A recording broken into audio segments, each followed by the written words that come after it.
नमस्कार, मैं हूं श्री नारायण तिवारी और आप देख रहे हैं नेशनल न्यूज। आज चर्चा उत्तर प्रदेश की धार्मिक राजनीति पर है। मैं धार्मिक इसलिए कह रहा हूं कि उत्तर प्रदेश धर्म प्रदेश है।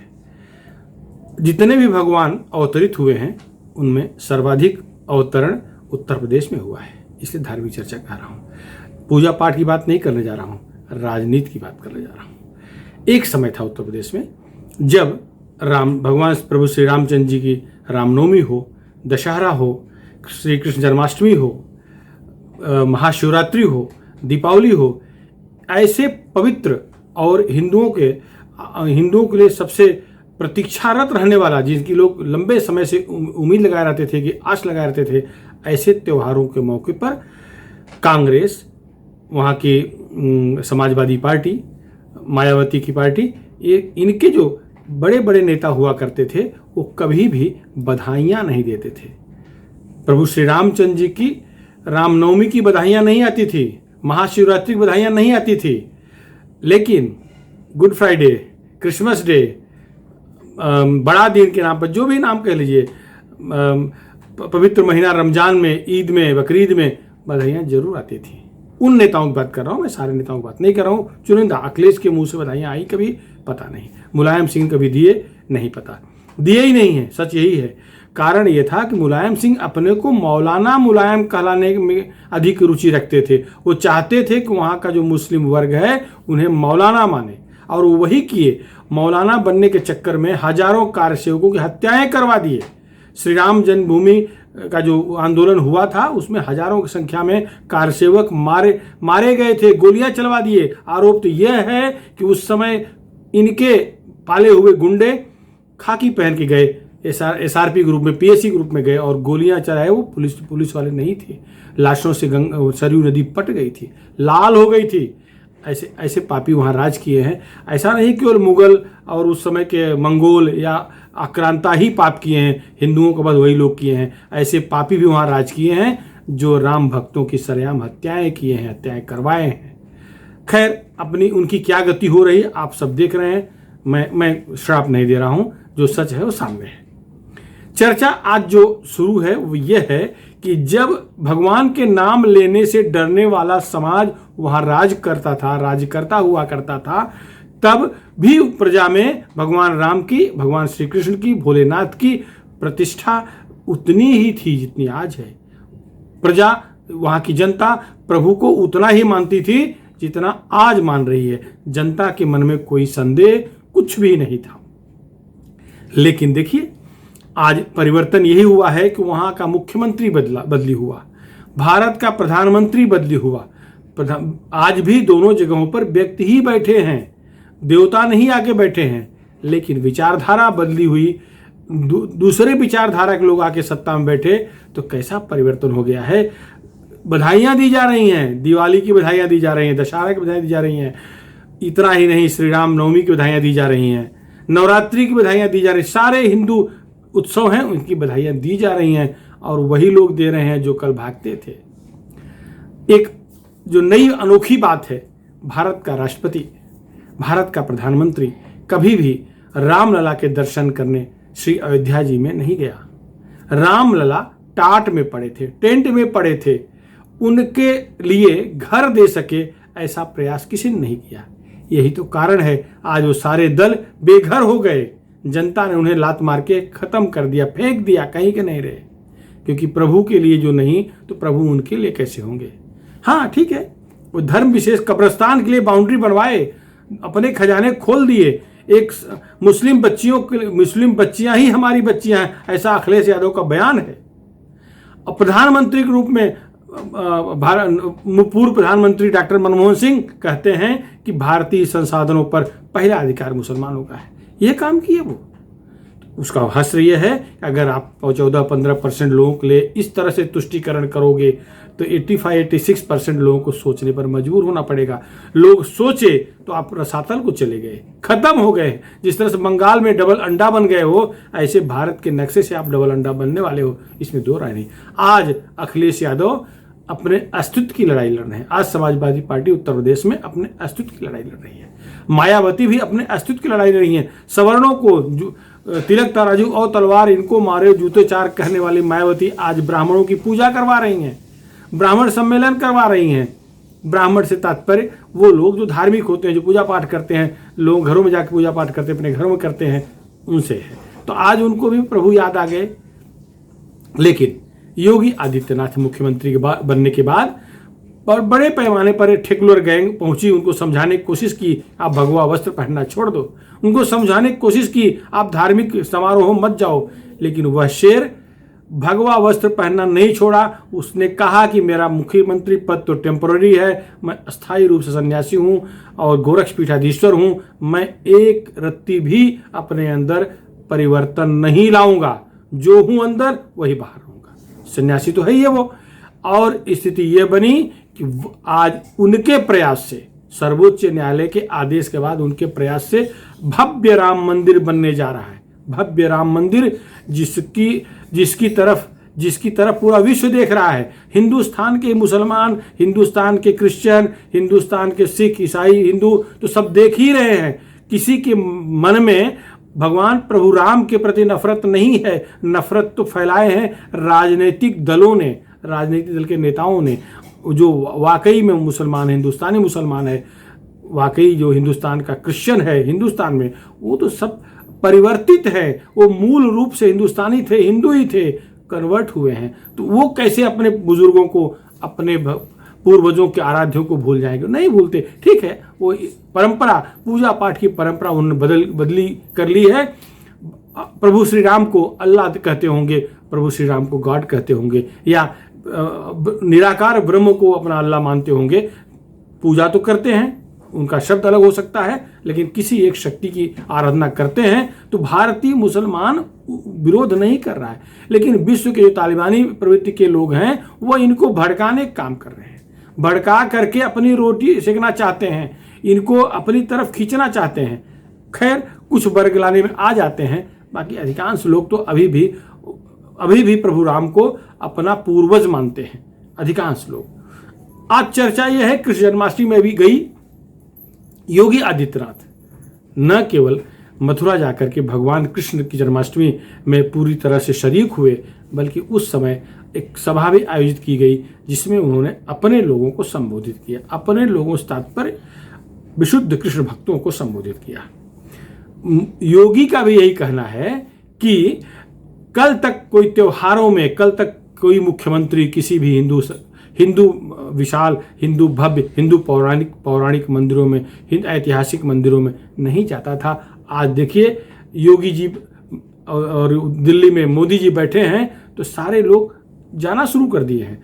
राम भक्त बन रहे हैं, कृष्ण भक्त बन रहे हैं। आप याद करिए राहुल गांधी का कैसे त्रिपुंड लगा घूम रहे थे। आप याद करिए प्रियंका वाड्रा का कैसे गंगा स्नान कर रही हैं। जमजम वाली, आबे जमजम की बात करने वाले आज त्रिपुंड लगा घूम रहे हैं, कैलाश मानसरोवर की यात्रा करने की बात कर रहे हैं। ये फर्क है विचारों का। एक विचारधारा की पार्टी सत्ता में आई तो सारे विचारधारा, जो हिंदू विचारधारा के खिलाफ वाले लोग थे, वो मजबूरी में हिंदू विचारधारा को स्वीकार करने लगे। कृष्ण भूमि पर गए, दर्शन किए योगी आदित्यनाथ, पूजा पाठ किए, इससे एक संकेत जा रहा है।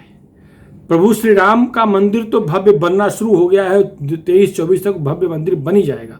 उत्तर प्रदेश की जनता, जो रिपोर्ट मिल रही है, वो मन बना चुकी है कि जब तक मंदिर नहीं बनता वह राज्य में और केंद्र में कोई परिवर्तन नहीं करने जा रही है। क्योंकि अगर कोई अगर हिंदू विरोधी व्यक्ति आके वहां सत्ता में बैठ गया तो मंदिर काम रखड़ जाएगा। और उत्तर प्रदेश की जनता नहीं चाहती कि प्रभु श्री रामचंद्र जी का मंदिर बनने में कोई बाधा हो। प्रभु श्री रामचंद्र का मंदिर न बने, ऐसा कोई भी उत्तर प्रदेश जनता, उत्तर प्रदेश क्या पूरे भारत की जनता, विश्व में जहां भी हिंदू रह रहे हैं, वो सब चाहते हैं कि भव्य राम मंदिर बने।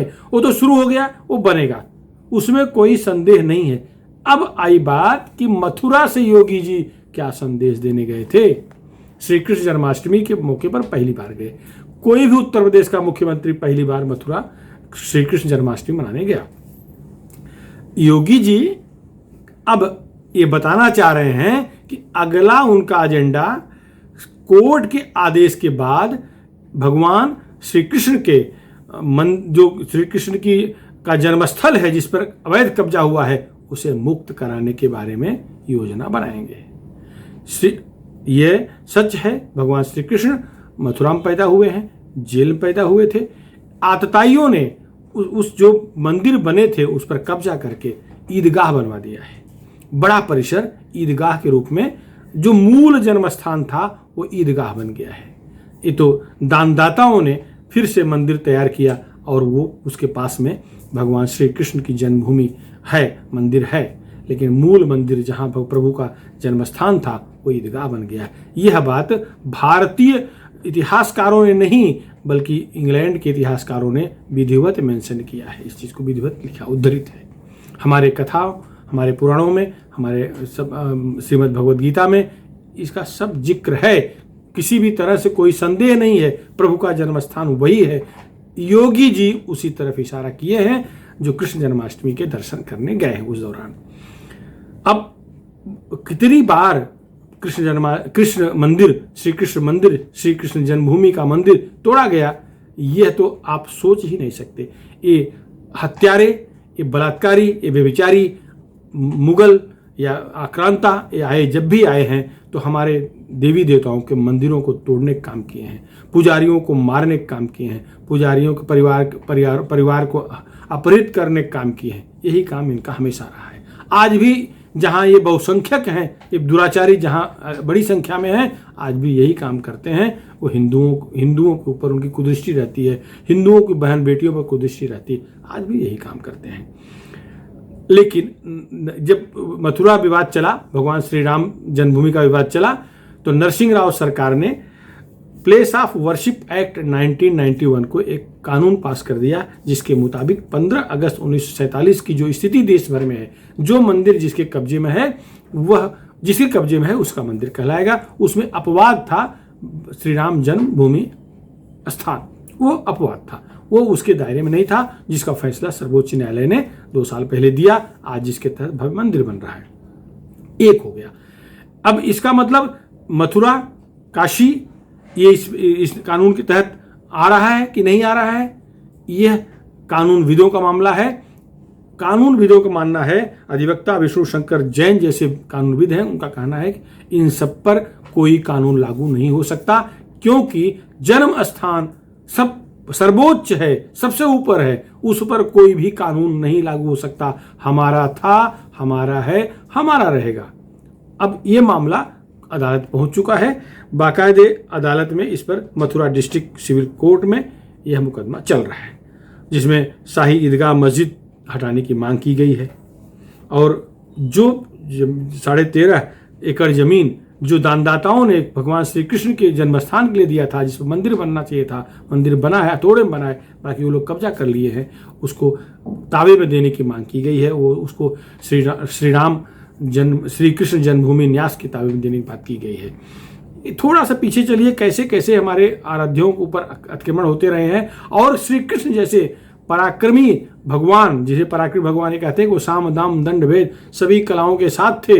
वो पेट में जब थे, गर्भ में जब से आए हैं, तब से लेकर के जब तक शरीर पृथ्वी पर रहे, वो हर तरह से शैतानों से, दुष्टों से, राक्षसों से, म्लेच्छों से निपटने काम किए थे। राक्षस वध हमेशा करते रहे, पेट से ही राक्षस वध करते रहे, पूतना वध, कंस वध, सब देख लीजिए, महाभारत का कांड देख लीजिए। तो आज भी वो वध करने में सक्षम है, लेकिन वो चाहते हैं श्रेय किसी और को दे दें। तो ये मुद्दा है। श्री कृष्ण जन्मस्थान का जो मूल निर्माण कराने वाले भगवान श्री कृष्ण के पौत्र ब्रजनाथ जी ने करवाया था। भगवान श्री कृष्ण के प्रपौत्र ब्रजनाथ जी ने अपने दादा के लिए सबसे पहला मंदिर भगवान श्री कृष्ण बनवाया था। वो राजा थे, वहां के राजा थे, बनवाया, उनकी याद में बनवाया था।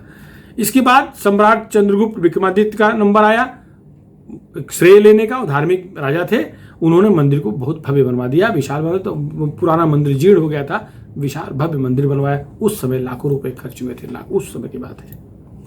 जीर्णोद्धार का कि नया बना दिया, बहुत अच्छा बना दिया था। फिर मुस्लिम जो लुटेरे आए, हमारे अत्याचारी, दुराचारी, पापी, महमूद गजनवी ने 1017 में 10वीं शताब्दी बीतने के बाद मंदिर को तोड़ डाला और वहां से कई टन सोना ले गए। हमारे लोग दान करते हैं तो सोना दान करते हैं, उठा ले गए। फिर राजा विजयपाल देव ने 1150 में फिर मंदिर भव्य कर दिया, फिर बनवा दिया, बहुत पैसा खर्च के बनवा दिया। फिर 125 साल तक मंदिर रहा। लेकिन सिकंदर लोदी की कुदृष्टि पड़ी, वो 16वीं शताब्दी में उसे पूरा तोड़ डाला। फिर ओरछा नरेश राजा वीर सिंह बुंदेला ने एक भव्य विशाल मंदिर बनवाया, जिसकी चर्चा पूरे देश में, तब देश इतना सीमित नहीं था, अफगानिस्तान तक हिंदुस्तान था, वहाँ चर्चा थी। फिर आक्रांता आए, औरंगजेब राक्षस ये पहुंचा, 1670 के आसपास की बात है, पहुंचा, इसे तोड़ा और आधे हिस्से से ज़्यादा कब्जा करके ईदगाह बना दिया। जो आधा हिस्सा बचा हुआ था उस पर दानदाताओं ने अपने हिसाब से फिर से मंदिर बनवा दिया। जो मंदिर था बाद में बिरला जी और दानदाताओं ने आज़ादी के बाद उसको भव्य किया है मंदिर, लेकिन ईदगाह छाती पर बैठा हुआ है। अब ये कोर्ट में मामला चला गया है, कोर्ट से मांग की गई है कि सबसे पहले तो वहां कोर्ट रिसीवर तय करिए, वो लोग प्रमाण मिटा रहे हैं, और दूसरा भारतीय पुरातत्व सर्वेक्षण विभाग से जांच कराई जाए, वो हिंदू मंदिर में, भगवान श्री कृष्ण के मंदिर में जो मटेरियल लगे थे वो सब उसमें यूज हुए हैं, तोड़ेंगे तो जो वहाँ मिलेगा सब कुछ, जैसे श्री राम जन्मभूमि मिला था, ऐसे सारे प्रमाण मिलेंगे। हटाने का प्रयास कर रहे हैं, ऊपर ऊपर दिख रहे हैं, अभी भी वहाँ दीवारों में भी वो ईंट मिल जाएंगी जो कृष्ण भगवान के मंदिर में लगी थी, जिसमें हिंदू देवताओं का आकार था, मिल जाएंगे, पिलर मिल जाएंगे। उसको मिटा रहे हैं वहाँ के जो ईदगाह कमेटी के लोग हैं, हटाने का प्रयास कर रहे हैं, लेकिन जमीन के अंदर कुछ नहीं कर पा रहे हैं, क्योंकि वहां सरकार की भी निगाह है। अब तो मोदी और योगी बैठ गए हैं, अब तो नियम तोड़ कोई कुछ कर ही नहीं सकता। मतलब ये हुआ कि अब जो याचिका दायर हुई है वह धीरे धीरे कटते ऊपर नीचे होते होते हाई कोर्ट, फिर सुप्रीम कोर्ट तक जाएगी। लगता है भगवान श्री कृष्ण फिर से बंसुरी बजाने वाले हैं, भगवान श्री कृष्ण फिर से चक्र सुदर्शन का उपयोग करने वाले हैं, और किसी न किसी के माध्यम से मथुरा में अपना भव्य विशाल मंदिर बनवाएंगे, क्योंकि जो अतिक्रमण है वो हट जाएगा, तो एक बहुत बड़ा परिसर 13.5 एकड़ का परिसर भगवान श्री कृष्ण के लिए, कृष्ण जन्मस्थान के लिए मिल जाएगा, तो एकदम से अनोखा हो जाएगा। आवश्यक भी है, जहां देखिए जहां बड़े बड़े मंदिर हैं हिंदुओं के, वहां इन अत्याचारी, दुराचारी, पापी, बलात्कारी राक्षसों ने कब्जा करके मस्जिद, दरगाह, ईदगाह बनवाते चले गए हैं। ये झगड़ा अस्थायी लगा गए हैं और आसपास के लोगों को मार कर कन्वर्ट भी किए हैं। ये दुर्भाग्य की बात है। खैर जो भी है, योगी आदित्यनाथ ने वहां जाकर के संकेत दिया है कि अगला कदम क्या होगा, सरकार के तौर पर अथवा भाजपा के तौर पर। खैर चुनाव है 2022 में, चुनाव परिणाम तो उनके ही पक्ष में आएगा ऐसा लग रहा है। जनता का जो रुख दिख रहा है वो ये दिख रहा है कि जो भी विवाद है वो बड़े आराम से निपटा रहे हैं, कोई दंगा नहीं होने पा रहा है, तो जनता को शांति चाहिए। हो सकता है कि उस जो मौजूदा सीट उनके हाथ में है उससे अधिक सीट पर जीते वो। श्री कृष्ण जन्मस्थान मुक्त होना चाहिए कि नहीं, मैं आपसे सवाल पूछ रहा हूं। मुक्त होना चाहिए। आप अपनी राय नेशनल न्यूज चैनल के कमेंट बॉक्स में लिखिए, यथासंभव मैं सबको रिप्लाई दूंगा। फिलहाल इस मुद्दे पर इतना ही। आपको हमारा वीडियो पसंद आया हो, आपको हमारा विचार पसंद आए हो, तो इसको जरूर शेयर करिएगा। धन्यवाद।